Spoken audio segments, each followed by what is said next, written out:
ikaze mu makuru ategekanye ku kirere kizoba kimeze kuri uyu wa mbere igenekerezo rya 13 mu kakaro mu mwaka wa 2026. Mu gatondo hitezwe ikirere caka mizuba hacemo n'ibicu bike bike mu ntara zose zigize igihugu cacu. Azo bakanye gusumba ahandi ni Muramvya mu ntara ya Gitega aho ibipimo by'ubushuhe bizobiri kuri °C 13.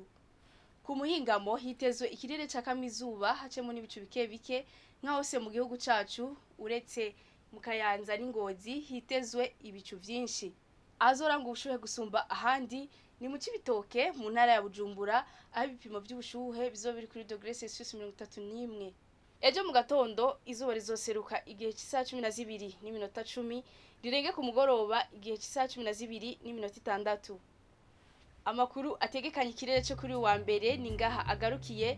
Mwateguriwe n'ikigo Ijebu Belize Ngendakumana je nabashikirije mwakoze kuyakurikira.